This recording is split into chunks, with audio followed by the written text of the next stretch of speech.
con una pequeña historia que está en el libro que estamos estudiando de mi experiencia con Dios. Y a mí me llamó mucho la atención esta historia porque, no sé, me llamó la atención y yo se la voy a contar a ustedes que va a servir de introducción al tema que vamos a tratar. Y consiste en que la iglesia que pastorea el escritor del libro, él está contando acerca de que en una ocasión estaba en una reunión de presupuesto. Yo les recomiendo, hago un paréntesis ahí, que pongan atención hasta el más mínimo detalle. Si se quieren, primero si quieren aprender de la palabra de Dios, no, ¿verdad? Y segundo, si se quieren ganar el chocolate. Bien. Entonces, la persona estaba en una reunión de presupuesto de su congregación cuando uno de los miembros le dice, óyeme, pastor, disculpe, pero yo entiendo que usted nos ha enseñado a tener fe en Dios en todas las áreas de nuestra vida, menos en el presupuesto. Le dijo esa persona al pastor, el tipo era un freco. Y el pastor le dijo, ¿cómo así? Explícame eso ahí. Y lo que el pana le dijo es, yo entiendo que con mucha razón, es que le dijo que siempre los presupuestos se hacen en base a lo que sabemos y estamos seguros que podemos alcanzar. Nunca se deja un margen de lo que podemos creer que Dios puede proveer. Siempre cuando hacemos un presupuesto, planificamos según lo que sabemos que nos va a entrar y en base a eso calculamos lo que podemos sacar. Así es como normalmente se hace. Y esta persona estaba diciendo que en la iglesia nunca se le ha dado la oportunidad a Dios a obrar porque siempre se realizan las actividades en base a lo que se estaba seguro. Y el pastor dijo, entonces, ¿qué tú propones? ¿Cómo tú entiendes que lo debamos hacer? La persona dijo, muy fácil. Lo que primero que tenemos que hacer es orar a Dios para saber exactamente qué Dios nos está llamando como congregación a hacer. ¿Qué es lo que Dios quiere que nosotros hagamos? Inmediatamente tengamos una confirmación, sepamos a ciencia cierta lo que Dios quiere, pues entonces automáticamente dividimos, hacemos un cálculo de gastos para saber qué tanto nos va a costar realizar esto. Y ese total lo vamos a dividir en tres partes. Primera parte, lo que nosotros como congregación podemos obtener, ya sea de diezmos, ya sea como ofrenda. Segunda parte, aquellas cosas que vienen como entradas especiales, ya sea por alguna otra iglesia que sea que nos quiera donar o cualquier institución, o sea, cosas especiales que pudieran entrar. Y la tercera parte lo vamos a dejar, que va a ser la diferencia entre lo que ya tenemos alcanzado y lo que todavía nos falta, que lo vamos a dejar a que Dios obre, porque estamos completamente seguros que lo que oramos por confirmación, eso es lo que Dios quiere que hagamos. Y si Dios quiere que lo hagamos, pues él obrará de alguna forma.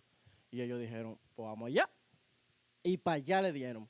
Y efectivamente, así fue como comenzaron a organizar, oraron a Dios para saber qué Él quería que hicieran. Y cuando comenzaron a ver el total de cuánto tenían que gastar, ahí vino un problema. Cuando se dieron cuenta, aunque ya habían decidido la manera como lo iban a hacer, cada uno de ellos pasaron lo que vamos a estar hablando mucho durante la noche de hoy, y es que cada uno de ellos pasó por una crisis de fe. Cada uno de ellos tuvo que tomar la decisión día a día, momento a momento, de saber si cree que verdaderamente Dios iba a proveer todo lo que les falta o si decidían tumbarlo todo y volver a la manera como estaban antes. Y para hablar un poco de eso de la crisis de fe, mi compañera aquí. Dios les bendiga. Teniéndolo aquí al lado, me hace recordar la primera vez que me tocó predicar, que él me dijo, wow, Estel, yo me sentía como que estaba en la clase de niños. Y es verdad, aquí se nota hasta en la diferencia del tono de voz. Bien, el tema que vamos a estar tratando es la invitación de Dios conduce a una crisis de fe. La palabra crisis generalmente nosotros la utilizamos para referirnos a cuando estamos en mala, cuando no hay dinero, cuando está la olla. Pero según el diccionario dice que es un cambio brusco o importante en el desarrollo de un suceso. Pero esta noche nosotros vamos a estar basándonos en el significado que tiene la palabra en el griego, que es decisión. Crisis es igual a decisión. Y si nosotros nos ponemos a pensar, nos daremos cuenta que nuestra vida es una constante toma de decisiones. Por ejemplo, yo, cuando voy para la universidad, yo tengo que decidir si me pongo los zapaticos o me voy con los tenis. Cosas sencillas así, de si como en el comedor o como fuera de la UAS. O cosas más importantes como la que muchos tuvieron que hacer en este tiempo, que es elegir si estudio ingeniería civil o me voy para contabilidad. Si estudio medicina o me quedo en bioanálisis. Cosas así. Asimismo, en nuestra vida espiritual, nosotros tendremos momentos en los que tendremos que decidir si creemos en lo que Dios ha dicho que va a hacer a través de nosotros o si decimos que no. Eso es demasiado para mí. Ese momento, ese punto donde nos encontramos entre dos caminos, digo sí o digo no, acepto o no acepto, es lo que se llama crisis de fe y estuvimos leyendo durante toda la semana. Ahora, Lorenzo. Bien, y sí, yo tengo mi micrófono. Me di cuenta. Entonces, para solucionar ese problema que dijo Esther acerca de si se pone este zapato o se pone estos tenis, entonces si ustedes nada más tienen uno mismo tenis, se resuelve el problema ahí. Bien, entonces, si tú tienes los mismos tenis que siempre te pones, ya no tienes ese problema. Ya hay una crisis menos en tu vida. Entonces, yo quiero que ahora veamos, como ustedes todos leyeron el devocional del lunes, yo quiero saber quién se recuerda de algunos de los 4 ejemplos que pusieron. 4 ejemplos bíblicos habían ahí. ¿Alguien se recuerda? Al menos uno de esos. Sí.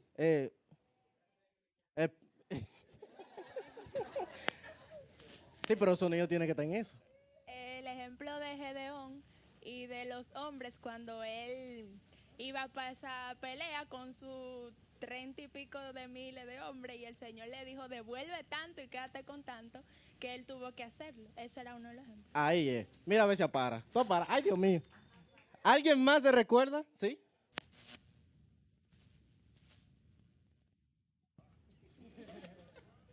El ejemplo de Josué y la... Porque está la sentado al muralla lado, de se recordó. Jericó. No, que él dudaba de si realmente dando vueltas se iba a caer. O sea, era algo muy grande que Dios le estaba diciendo y él dudaba si iba a pasar de verdad. Bien ahí. Toma ahí. Ay, Dios mío. Ay, ay. Lo agarró. Esta gente está en eso. Faltan 2 más. ¿Se recuerdan de los otros 2? Ari, eso fue una levantada de mano. Ari, es que ella como que se peinó al medio. El ejemplo de David, no tan como dice Abril, de que él dudaba, sino de que él estaba seguro y tomó la decisión. Y tomó la decisión y aunque no logró su objetivo en el primer intento, en el segundo sí lo logró. Ya. Vamos allá. Es que si le doy demasiado duro, entonces le pasa eso. ¡Ay! Bien, ¿y se recuerdan del último?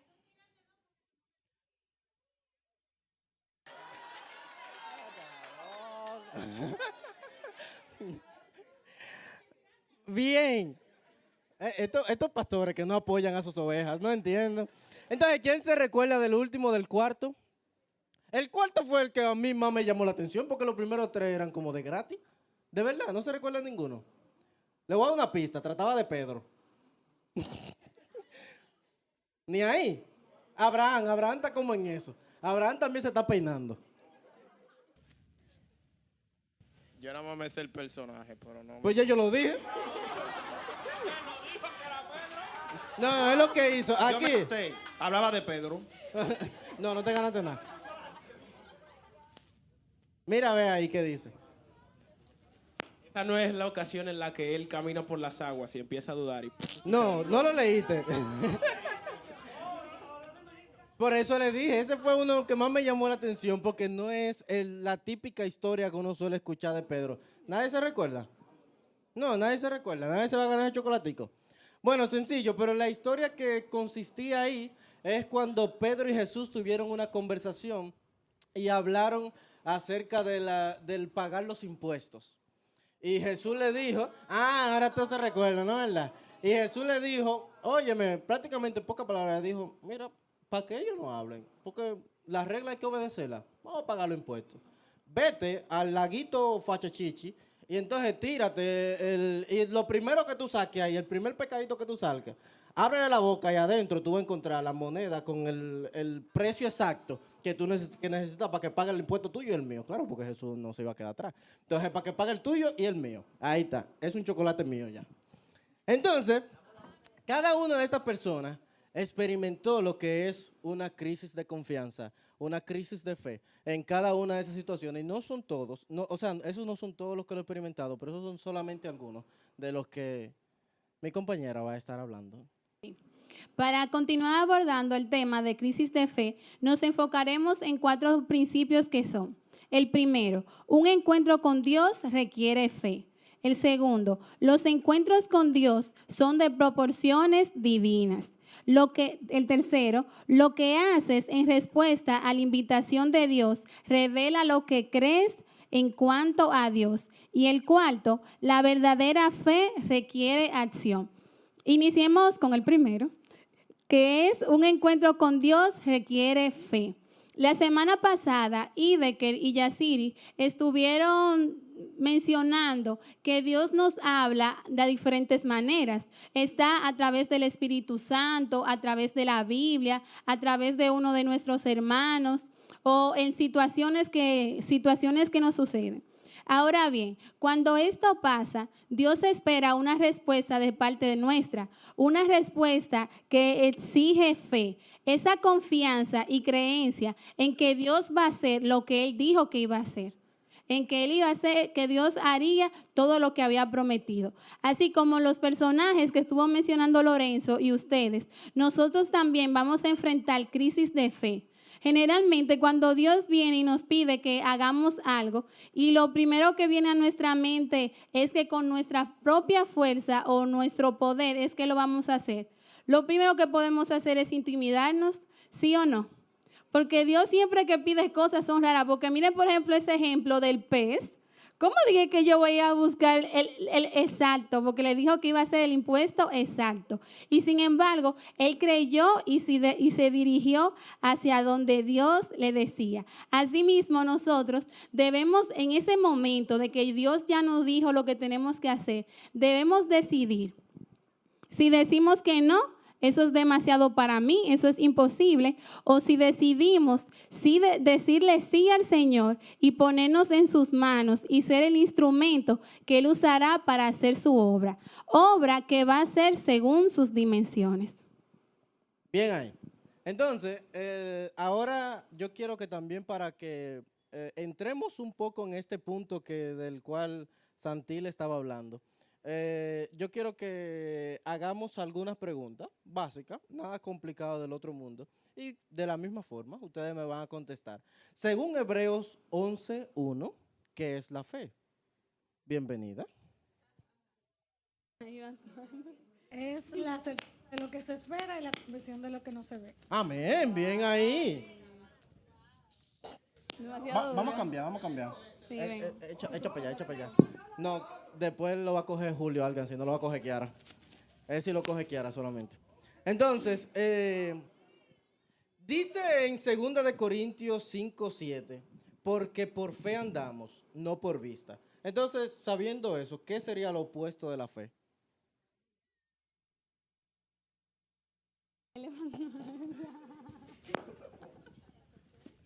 La duda. Él no tiene fe. Pero yo quiero que sea en base a este versículo que acabamos de escuchar. Porque por fe andamos, no por vista.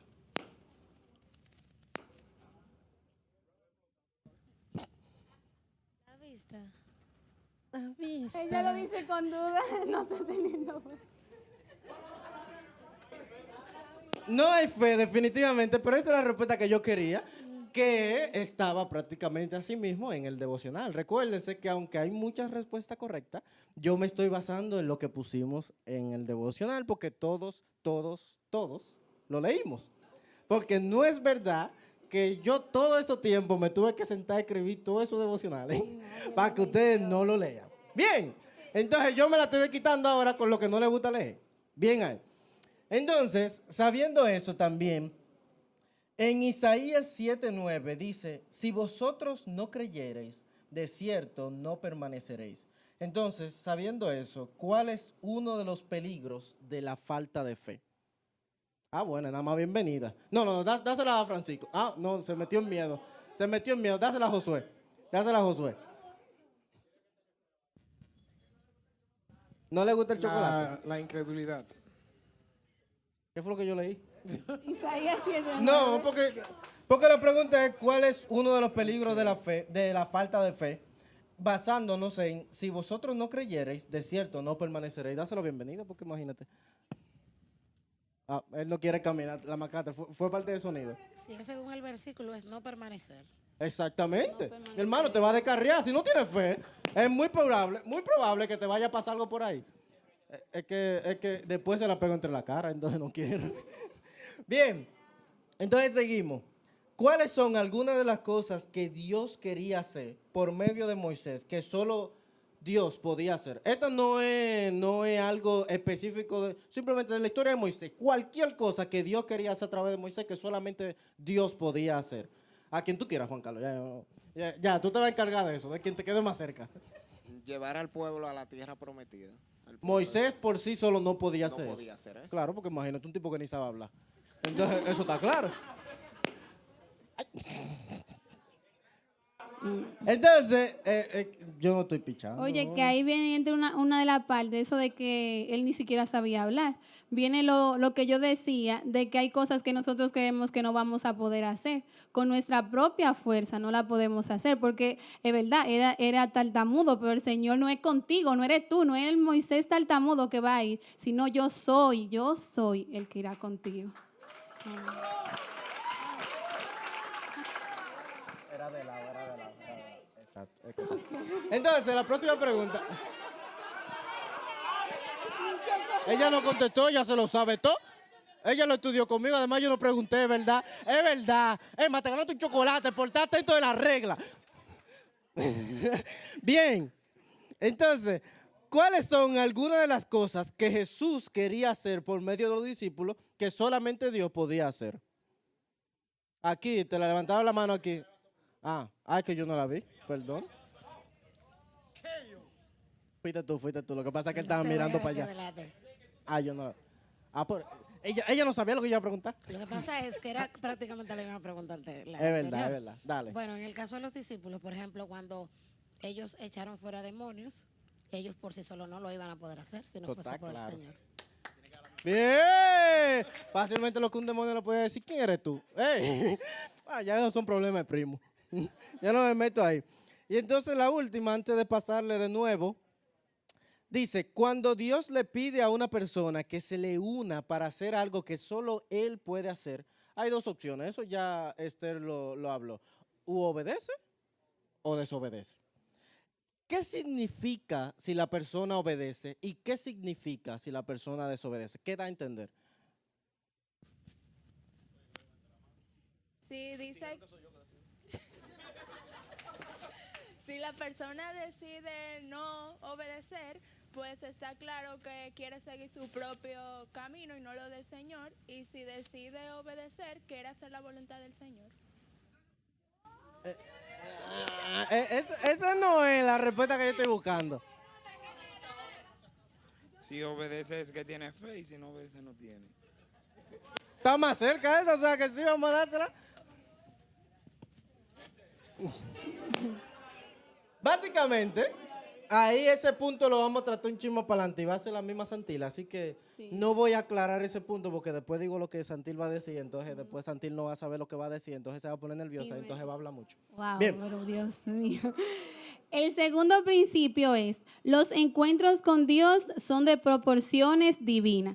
En donde quiera que el Señor nos ponga a participar, debemos tener claro que van a ser tareas que solo Él podrá hacer. Sin su ayuda, van a hacer cosas del tamaño de Dios, como los ejemplos que ya vimos, abrir el mar rojo, llevar las plagas, todas esas cosas. El Señor era el único que lo podía hacer. ¿Pero por qué? Porque si nosotros como personas o como iglesia hacemos cosas que según la vista humana son imposibles, las personas que nos ven van a tener que glorificar a Dios y decir que realmente nosotros andamos con un Dios viviente que puede hacer esas cosas. De lo contrario, si nosotros de que hacemos cosas triviales que cualquiera puede hacer, ¿de qué vale? No va a haber sorpresa ni nada. En el material había algo que quiero leerles, que dice: nuestro mundo no se siente atraído al Cristo que servimos porque no lo ven obrando. Nos ven a nosotros haciendo buenas cosas para Dios, pero no tienen la oportunidad de verlo a Él realmente obrando. Que el mundo vea a Dios obrar y Él mismo atraerá a la gente hacia sí. Vamos a salir de nuestra zona habitual y donde tenemos todo bajo control porque nos gusta. Nos gusta tener todo, que yo sepa, específicamente yo, porque el Señor me habló en esa parte realmente, porque a mí me encanta tener todo organizado, que yo sepa qué voy a hacer primero, qué voy a hacer después. Como mismo ya dijo Lorenzo, si Él dice una cosa, ya como que... Pero aquí no, el Señor Ellos nos se hace... rieron porque pensaba que yo estaba relajando, pero No, en serio. El Señor nos hace un llamado a salir de nuestra zona habitual y donde tenemos todo bajo control. Y mostraremos el cambio que Dios puede hacer en una vida, en una iglesia, en nuestra familia. Y cambiará la manera en que el mundo responde. Amén. Y así mismo hay algunos ejemplos que tratamos en los devocionales y que yo quiero que hoy los repasemos nuevamente. Y el primero es el de Moisés y el Mar Rojo, que ya mencionó Santil, y de hecho ya hemos hablado un poco de Moisés. Y Dios le dijo a Moisés que acampara junto al Mar Rojo, porque Dios sabía exactamente qué era lo que él iba a hacer, con qué milagro él iba a hacer de que se pueda cumplir el propósito por el cual ellos estaban caminando en ese momento. Así que yo quiero que rápidamente alguien que me busque Éxodo 14:4. Esto es velocidad bíblica, jóvenes, no se le va a proyectar. Éxodo 14:4. No, porque todo el mundo tiene Biblia aquí, no, eso no hay que preguntarlo. ¿Sí? Por aquí dijeron amén hace rato. Es verdad que ella debió levantar la mano, porque yo dije que era levantando la mano. Éxodo 14:4. Voy a hacer que el faraón se atreva a venir tras ustedes, pero con mi gran poder yo les voy a derrotar a él y a su ejército. Así van a saber ellos que yo soy el Señor. Entonces los israelitas vinieron tal y como él les dijo. Así les haré saber a ellos que yo soy el Señor. Eso era lo que quería Dios en este momento. O sea, Dios le dijo que acamparan ahí, sabía lo que iba a hacer y tenía un propósito. Dejarles saber de quién es que manda. ¿Quién es el Dios de esto? ¿Quién es el que puede decidir lo que se hace y lo que no se hace? Y después de eso se produjo un resultado que se encuentra en el versículo 31 ahí mismo. ¿Quién sea que lo lea? Josué. Lejísimo ahí. Verso 31. ¿Cuál fue el resultado que produjo esto? Al ver que Dios había derrotado a los egipcios con su gran poder, los israelitas decidieron obedecer a Dios y confiar en Él y en Moisés. Amén. Se tomó una decisión de cada persona de verdaderamente obedecer a Dios y confiar no solamente en el mismo Dios, sino en la persona, en el siervo que Dios estaba utilizando. O sea, que podemos ver un ejemplo claro de cuando suceden cosas sobrenaturales. O sea, no un humano hace algo, sino Dios mismo hace algo a través de un humano. Pues entonces la mentalidad de las demás personas que lo ven cambia. Otro ejemplo de eso que podemos ver es el mismo de Josué y el río Jordán. Esto se encuentra en Josué 4:24.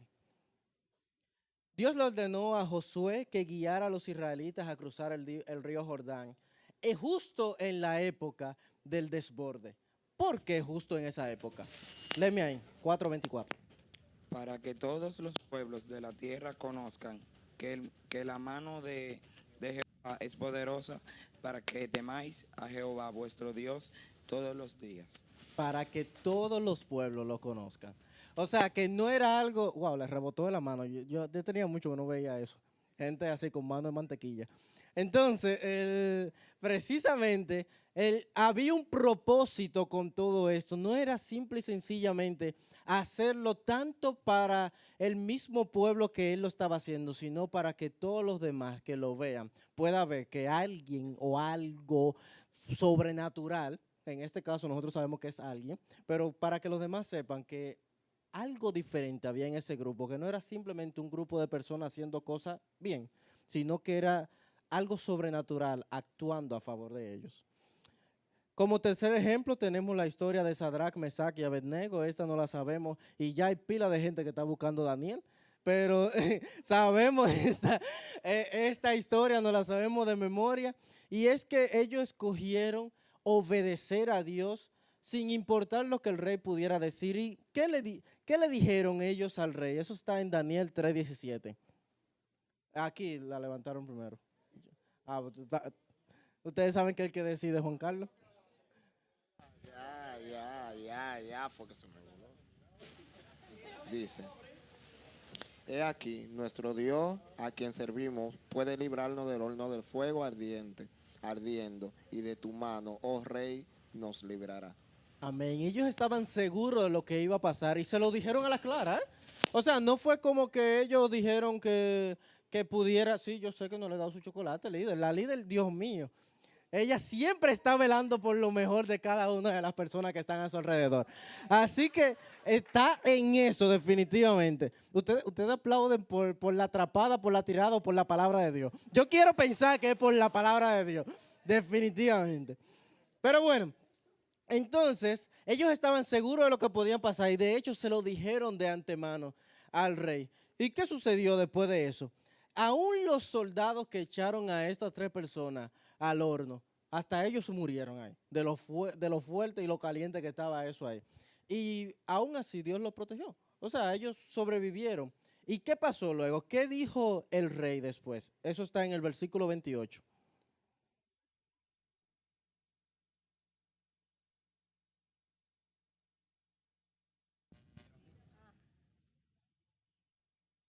Entonces Nabucodonosor dijo, bendito sea el Dios de ellos, de Sadrach, Mesach y Abednego, que envió su ángel y libró a sus siervos que confiaron en él, y que no cumplieron el edicto del rey y entregaron sus cuerpos antes que servir y adorar a otro Dios que su Dios.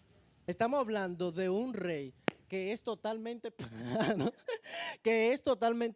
no tiene nada que ver con Dios. De hecho, que trató de matar a las personas que estaban decidiendo adorar a ese Dios. Y mira lo que él mismo está diciendo, está alabando a ese Dios. Y no solamente eso, no se quedó solamente ahí, sino que en el capítulo 4, desde el verso 2 al 3, él hizo algo más. Ay, Dios mío, qué risa. No, yo no debería dar la oportunidad. 2 y 3 dice, me es grato darles a conocer las señales y maravillas que el Dios Altísimo ha realizado en mi favor. Cuán grandes son sus señales, cuán portentosas son sus maravillas. Su reino es un reino eterno, su soberanía permanece de generación en generación. Amén. Estamos hablando de un rey que ya no solamente lo proclama para sí mismo, sino que decide darlo como conocimiento a todas las personas de la cual él es rey, las cuales son parte de su nación. Y por último ejemplo, y esto me van a decir ustedes a mí, cualquier ejemplo que se le ocurra de ese caso, y es la iglesia del primer siglo, o sea, la iglesia primitiva. ¿Qué ejemplo tenemos que se encuentra en el libro de los Hechos? Ok, no sé por qué me mandaron a parar, pero vemos que en aquel tiempo el Espíritu de Dios sanaba a los enfermos con la sombra de Pedro. Por donde quiera que Pedro pasaba, si había gente enferma, se sanaba de una vez. Ese es un ejemplo de la iglesia primitiva precisamente. Yo lo entiendo, ya como que pasó el chiste, yo entiendo. Y entonces, déganme otro más ahí mismo solamente. Aquí.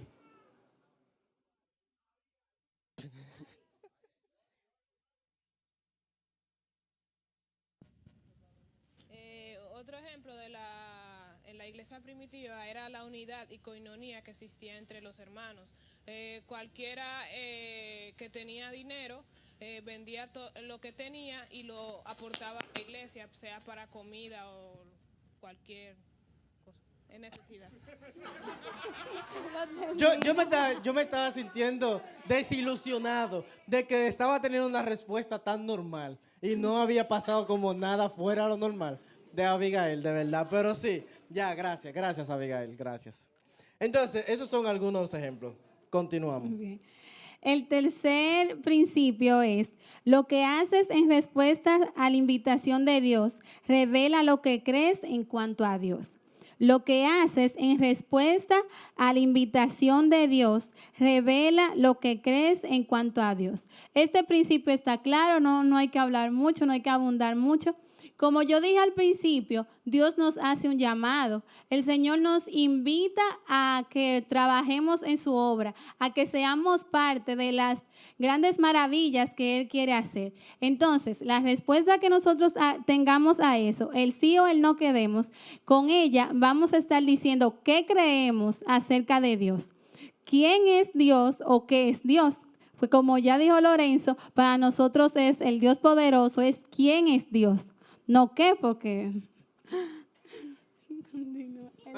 Entonces, precisamente, ahora vamos a ver dos ejemplos más, que de hecho lo tratamos un poco en los devocionales, y uno de esos es el ejemplo de David, cuando se enfrentó a Goliat.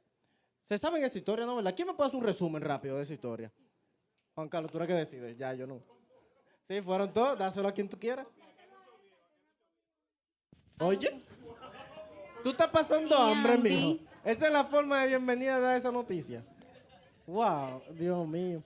Bueno, un simple resumen de esta historia es que David era el hijo menor de su casa, en medio del lío que nadie se quería presentar ante Goliat, porque de que este tigre llegaba, grandote, y todo el mundo salía corriendo. La cuestión es que David llegó ante Saúl y le dijo, yo le voy a dar, porque él se ve como que yo le voy a dar, porque imagínate. Cuando él llega, que Goliat le dice, ahora entonces nadie me quiere, y llega este tigre chiquito, yo tengo experiencia. La cuestión es que David le dice, tú incircunciso que te osas insultar el pueblo de Israel, yo me enfrentaré a ti. Así recoge 5 piedras del suelo. Él sabía que le iba a dar con una, pero recogió 5. Le dio una en la cabeza y se desplomó y ya, eso es todo. Yo pedí un resumen, pero hubo una parte clave ahí donde él la macó. Lo siento, jóvenes, no le puedo chocolate. En ningún momento mencionó quién fue el verdadero que lo hizo. En todo momento habló de que yo te voy a meter la mano, de que yo qué sé yo cuánto, de que yo qué sé yo cuánto, entonces lo siento.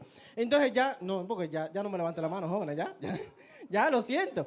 Pero ya el resumen fue exactamente eso, pero la clave del asunto era precisamente la confianza que tenía David en quien lo iba a respaldar. Que no era simple y sencillamente de que, ok, este pana de casi 3 metros de altura, que todo el mundo le tiene miedo, yo voy ahí atento. No. Es que David desde el principio, desde el momento que se presentó ante Saúl, le dijo, es que Jehová me ha protegido a mí de la boca del león, del oso, de todo el mundazo. Entonces, ¿cómo no lo va a hacer ante este incircunciso? O sea, es que está claro que lo va a hacer y así mismo se paró ante Goliat. Y Goliat le dijo, pues yo soy un perro para que tú vengas con palo donde mí. Pero él le dijo que no era con eso. Él sabía con quién era que andaba y era precisamente con el Dios de los ejércitos. Así que, sabiendo esto, la acción de David, no tanto sus palabras, su acción demostró lo que verdaderamente David creía de Dios. Y estoy haciendo una pausa ahí porque hemos relajado mucho y todo, pero sigue siendo palabra de Dios lo que estamos discutiendo. Y esto es algo muy fuerte que estamos hablando ahora. No es tanto nuestras palabras, sino que nuestras acciones dicen lo que verdaderamente creemos de nuestro Dios. ¿De qué sirve que salgamos por ahí, prediquemos una cosa y digamos cuando actuemos de una manera totalmente diferente? No sirve de nada porque al fin y al cabo nuestras acciones son las que verdaderamente dicen lo que nosotros creemos de nuestro Dios. Y por otro lado, tenemos otro ejemplo que es todo lo contrario. Y es la historia de Abraham y Sarai. En este momento Dios le había dado la promesa. Yo estoy diciendo el resumen. Entonces, ¿alguien quiere decir ese resumen? Para que alguien se embulle ahí. Pero no es a mí que me tienen que convencer. Ellos eran de edad avanzada. Un par de viejos. Recibieron una promesa que iban a tener un hijo. Sarai se resistió. De cierta forma ambos resistieron a creer en la grandeza del Señor, hasta que esa promesa se vio cumplida por la grandeza del Dios que ellos le servían. Pero ¿qué pasó? ¿Qué pasó? Que ellos demostraron no creer en la en Dios. ¿Te recuerdas ahí? ¡Cuá, cuá, cuá, cuá, cuá! ¿A alguien más? Que usaron a esta muchacha. Ahora me mi chocolate. A Melissa, dáselo a Melissa. Para ganarse su chocolate. Miguel. Ok. A Oh, Melissa. porque yo No, porque ya Juan Carlos lo dijo. Yo estoy participando también. No, ¿por qué usted no levantó la Mi mano. chocolate. Usted no levantó la mano. Entonces, precisamente como Juan Carlos, el que no participó, acaba de decir, el momento en que ellos demostraron en que no tenían confianza en Dios, no fue solamente cuando dijeron dudar o en ese momento, sino en el instante que ellos dijeron, oye, definitivamente esto no va a pasar. Prácticamente con sus acciones dijeron, Dios está loco, no hay forma posible de que yo, ahora tú y yo, demos a luz a un hijo, eso no es posible. La única forma es que metamos a Agar en el lío. Y entonces, Agar podrá. Porque Dios conmigo no puede. Básicamente eso es así. Yo me gané el chocolate. Entonces, precisamente lo que quisieron decir fue eso. La respuesta de Sarai dio a entender que no tenían la fe suficiente en un Dios lo suficientemente poderoso como para cumplir su palabra, aunque las cosas humanas digan lo contrario. Y ahí, de esa situación, nació Ismael. Y Ismael fue un pleito constante y todavía a día de hoy los descendientes de Ismael siguen siendo un problema para los descendientes de Isaac. O sea, ahí vemos cómo el pecado y la desobediencia de nosotros afecta generación por generación, no solamente ahí mismo. Nosotros no decidir creer en Dios. Bien, el último principio es, la verdadera fe requiere acción. Pero antes de hablar de ese principio, quiero hacer un repaso de los tres anteriores con este. Yo voy a estar diciendo la primera parte, alguien levantará la mano, como son las reglas, y él para que vean que no soy yo, exacto, llevará el micrófono y ustedes saben. Bien, el primero, un encuentro con Dios requiere, levantando la mano y Juan Carlos lleva el micrófono. Ay, pero es lo mismo. Mucha fe. Mucha fe. No había mucha, perdió. Fe.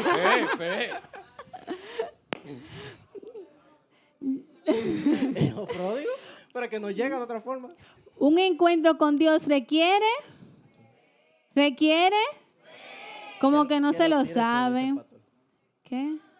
El próximo chocolate que lo tiene tú. Ok. Primero es, un encuentro con Dios requiere fe. Los encuentros con Dios son del tamaño de...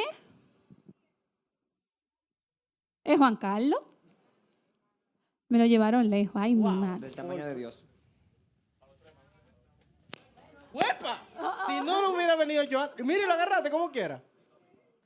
Bien, los encuentros con Dios son del tamaño de Dios. Lo que hago en respuesta a el tercero, lo que hago en respuesta a la raya de Dios revela lo que raya acerca de Dios. Que lo que...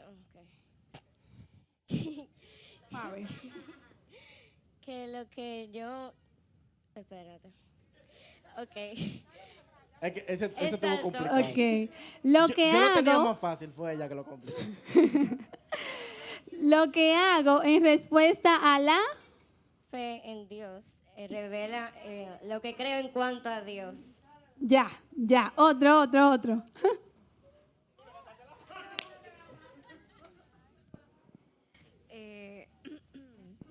A la invitación de Dios y a la grandeza de Dios. ¿Qué hacemos? Ya dijo unas rayitas. Dale un chocolate a cada una y ya, porque ella entre las dos lo dijeron. No, le faltó... No, la segunda rayita no está. Ella la ¿Cuál dijo. es la segunda? Ay, Dios mío. No. Lo que creen en cuanto a Vamos. Dios. Es que Lo ella que no se hago en recuerda. respuesta a la invitación de Dios revela lo que. Ahora sí, fue que no escuché. Y la última, la verdadera fe requiere. Ya, tío. Dios mío, por favor. Acción. La verdadera fe requiere acción. Busquemos en el libro de Santiago 2:26, que ya la pastora lo leyó ahorita. Sí, porque la pastora Yamel no confía en nosotros para que demos el mensaje. Sí, y ya quiso dar una parte. Bien. Sí, ¿quién puede leerlo? Sí, claro. Participación. No, en su Biblia. Yo ahora quiero. Ya, se lo dieron a Emily. Santiago 2:26. Porque como el cuerpo sin espíritu está muerto, así también la fe sin obra está muerta. Es muerta. Ahí nos dice que, como ya la pastora estuvo explicando, nosotros debemos tener, para poder mostrar la fe, tenemos que accionar. No vale de nada tan solo hablar, hablar y hablar, sino que también tenemos que actuar. En el capítulo 11 de Hebreos se nos habla de los diferentes héroes de la fe. Ahí aparecen personajes que por su acción mostraron la gran confianza que tenían en Dios. Los resultados no siempre fueron los más buenos según la vista humana, pero podemos tener la confianza de que Dios tiene planes mejores. Tanto tenía para ellos como ahora en la actualidad tiene para nosotros, si permanecemos fieles a su palabra. Amén. Y Hebreos 11 es precisamente con lo que vamos a terminar en la noche de hoy, porque ahí se relata lo que según los devocionales vimos que se le llama la lista de los héroes de la fe. Y precisamente el tema de hoy, si se han dado cuenta, bueno, no el tema de hoy, la semana entera, el tema central es la fe, jóvenes. No es que la crisis de confianza. No. El tema central es la fe. Cómo el cristiano debe tenerla. Y yo les voy a dar 3 minutos para que cada uno de ustedes abran sus Biblias y lean Hebreos 11, desde el verso 1 hasta el 32. 3 minutos les voy a dar, para que cada quien vaya analizándolo verdaderamente. Hebreos 11, desde el 1 al 32.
¿Cómo vamos?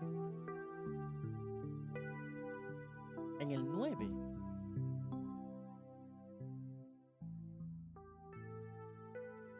Sí, pero dije 3 minutos también.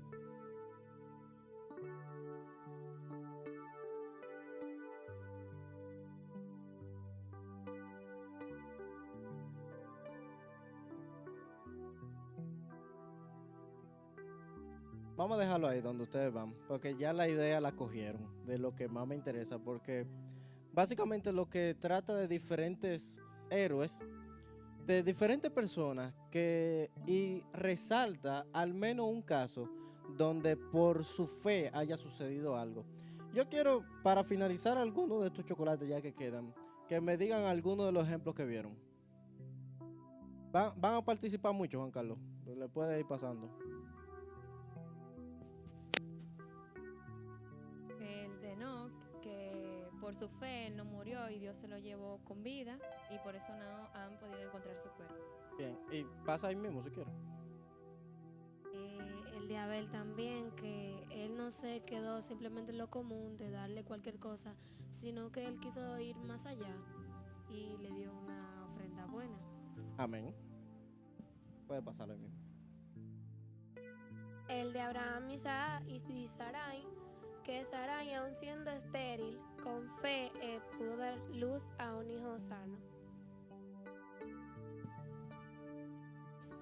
El mismo Abraham, que a pesar de que el Señor le había dicho que su descendencia reposaba en la vida de Isaac, no escatimó al entregarlo cuando Jehová se lo pidió. Así es.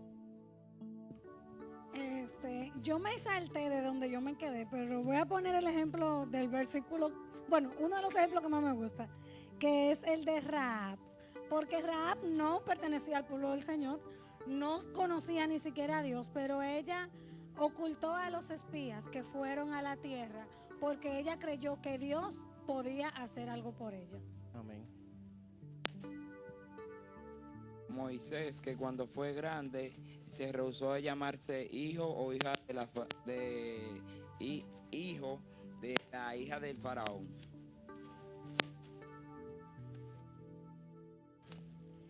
Yo sé que dijeron el de Abel ya, pero a mí me llamó mucho la atención que aquí en mi Biblia, cuando ponían su ejemplo, decían que aunque él murió, él continuó hablando por medio de su fe. Y me llamó mucho la atención porque aunque él está muerto, él todavía nos sirve de muchísimo ejemplo a nosotros. Así es. Cuando Abraham salió de su tierra sin saber para dónde iba y creyó en Dios. Amén. 3 más. Sí, total.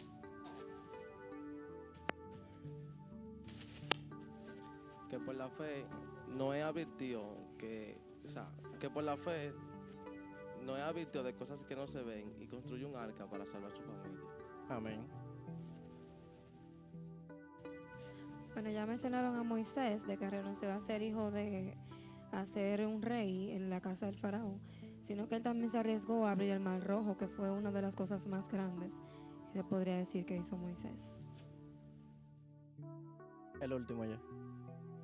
Dice también que por la fe José, aún a punto de morir, dio testimonio de lo que iba a pasar con el pueblo de Israel. O sea, mencionó aún en el estado de morirse que el pueblo iba a salir donde estaba. Amén. Y a mí uno de los que más me gustó de los héroes es que no habla en muchos casos de Moisés. Que Moisés, vamos a estar claros, Moisés era uno de los personajes bíblicos que estuvo más pegado de la Biblia. Pero no solamente habla de la fe de Moisés, sino que en un momento habla de la fe de la madre de Moisés, que sabiendo todo lo que estaba sucediendo en ese momento políticamente hablando, aún así hizo lo que tenía que hacer para salvarle la vida a su hijo. Y desde ahí podemos ver cómo la fe de una persona que es, entre comillas, un don nadie para más adelante en la Biblia, fue la que comenzó todo eso que conocemos como la historia de Moisés y lo que Dios hizo a través de él y para poder sacar el pueblo de Israel desde el cautiverio donde estaba y darle la tierra prometida desde hace tantos años. O sea que no es tanto el que seamos una persona de renombre o que seamos una persona de lo que siempre están sonando. No es tanto solamente de eso, sino qué tanto está produciendo la fe que cada uno de nosotros tenemos. ¿Qué tanto estamos haciendo por fe? No solamente por lo que vemos, porque ya hoy mismo uno de ustedes mismos habló de que la vista es lo contrario de la fe. Cuando yo veo algo, cuando yo sé cómo puedo alcanzar algo, no tengo que tener fe. Yo no necesito nada para poder creer que yo pueda alcanzar algo que yo sé que puedo alcanzar. Sin embargo, ¿qué tanto estamos actuando en base a esas cosas que humanamente no podemos alcanzar? ¿Qué tanto estamos yendo con total confianza, sabiendo que verdaderamente al lado nuestro, llevándonos de la mano, hay un Dios que todo lo puede y que fue quien nos dijo que teníamos que hacerlo? Y yo quiero que terminemos ya todos juntos leyendo los últimos versículos de ese capítulo 11, desde el verso 33 hasta el 40. Yo lo voy a estar leyendo en Nueva Traducción Viviente y dice: por la fe esas personas conquistaron reinos, gobernaron con justicia y recibieron lo que Dios les había prometido. Cerraron bocas de leones, apagaron llamas de fuego y escaparon de morir a filo de espada. Su debilidad se convirtió en fortaleza. Llegaron a ser poderosos en batalla, hicieron huir a ejércitos enteros. Hubo mujeres que recibieron otra vez con vida a sus seres queridos que habían muerto. Y hasta ahí estamos viendo algunas cosas. ¡Wow! ¡Qué bueno! Yo quiero que eso me suceda por la fe. Yo quiero verdaderamente hacer todo esto que está diciendo la Biblia, que llegaron a alcanzar estos hombres que vivieron en fe. Sin embargo, la palabra de Dios no termina ahí, sino que sigue diciendo: sin embargo, otros fueron torturados, porque rechazaron negar a Dios a cambio de la libertad. Ellos pusieron su esperanza en una vida mejor que viene después de la resurrección. Algunos fueron ridiculizados y sus espaldas fueron laceradas con látigos. Otros fueron encadenados en prisiones. Algunos murieron apedreados. A otros los cortaron por la mitad con una sierra. Y a otros lo mataron a espada. Algunos anduvieron vestidos con pieles de ovejas y cabras, desposeídos y oprimidos y maltratados. Este mundo no era digno de ellos. Vagaron por desiertos y montañas. Se escondieron en cuevas y hoyos de la tierra. Y esa parte no es tan bonita para nosotros. Esa parte no es tanto la que nosotros deseamos, pero sin embargo vemos que este es el mismo resultado, un resultado que produjo la misma fe que tenían en la misma persona, en el mismo Dios. O sea que algunos tuvieron en momentos resultados humanamente buenos y en otros tuvieron resultados humanamente para nada buenos. Pero todo termina en el verso 39, a partir del 39, que dice: debido a su fe, todas, no la primera que mencionamos, todas esas personas gozaron de una buena reputación, aunque ninguno recibió todo lo que Dios le había prometido, pues Dios tenía preparado algo mejor para ellos, de modo que ellos no llegarán a la perfección sin nosotros. O sea que no era ni lo primero, ni solamente tampoco lo segundo, porque existen muchas veces gente que se van a los dos extremos. Gente que cree que en la vida cristiana todo va a ser color de rosa, porque la persona que nos está ayudando es más fuerte que todo. Y también gente que entiende que todo lo contrario. Gente que entiende que si no estamos pasando trabajo, no estamos viviendo la vida cristiana como se debe. ¿Ustedes han escuchado de eso ambos casos? Porque yo lo he escuchado pila. Es más, en la historia del mismo Jesús había un grupo también creyente que eran los seguidores de Juan el Bautista, que criticaron, o bueno, no criticaron, no lo dijeron a la clara, pero como que quisieron ver qué es lo que, y le preguntaron a Jesús precisamente sobre eso. Óyeme, porque ellos estaban acostumbrados a ver que su maestro, Juan el Bautista, era una persona que se sacrificaba mucho. Sin embargo, Jesús estaba en una fiesta, estaba cenando con los amigos, se juntaba con quien sea, que no era la vida que ellos estaban acostumbrados a ver en Juan el Bautista. Y mi motivación a cada uno de ustedes a cada uno de nosotros, mejor dicho, es que entendamos que un cristiano sin fe no es cristiano. No hay forma de vivir la vida cristiana sin fe. Es que no hay forma. No hay forma posible, entendible, ni siquiera que no la podamos entender, de uno poder pararse aquí y decir que hay un Dios que es verdadero y que es bueno y que siempre tiene favor hacia mí, que lo mismo que ha hecho en mí lo pueda sentir sin fe. No hay forma. Por más que tú hayas visto acciones que te demuestren que hay un Dios verdadero, hay una gran parte que se basa en la fe que tú tienes. Hay una gran parte que se necesita basar obligatoriamente en la fe de cada uno de nosotros. Y sin fe, nadie verá a Dios. Así que vamos, mi motivación, vuelvo y digo en esta noche, es que entendamos eso. Los motivos a que cada uno tratemos día a día a vivir más en la fe. En la fe verdadera, no en la fe que muchas veces queremos inventarnos, que es la fe de lo que me conviene. No es esa fe que yo estoy hablando. De que a mí me conviene y yo quiero tal cosa o tal persona. Y yo tengo fe que la voy a conseguir. No. Eso no funciona así, jóvenes. Eso definitivamente no funciona así. Porque si fuera así, pues entonces todo el mundo fuera Dios. Porque cada quien pudiera hacer lo que quisiera con simplemente decir que tiene fe. No funciona así.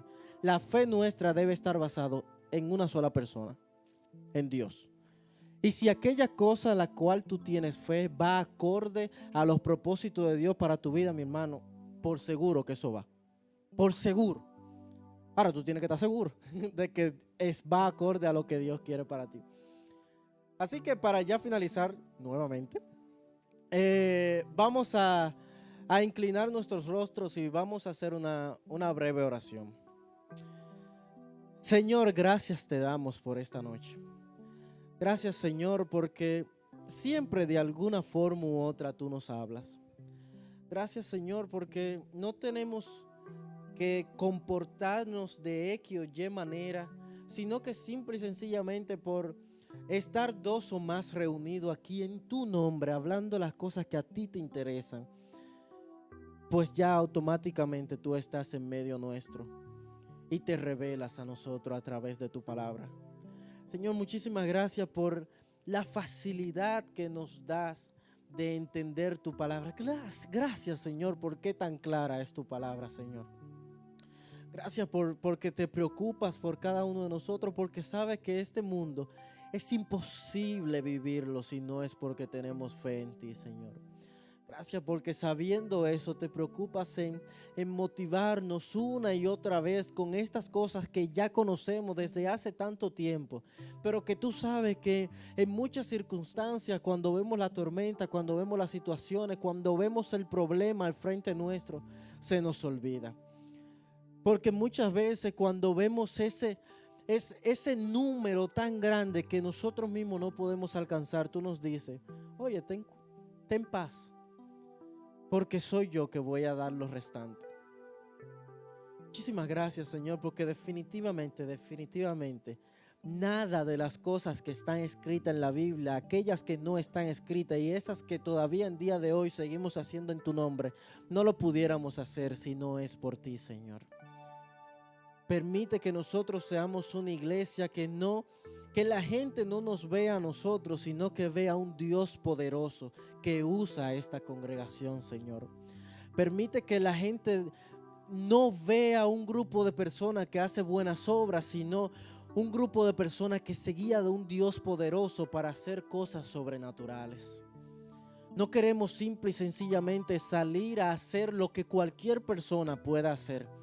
Queremos salir y hacer esas actividades que tú pones en nuestras manos, que como vimos hoy son del tamaño tuyo. No queremos ser uno más del montón, Señor.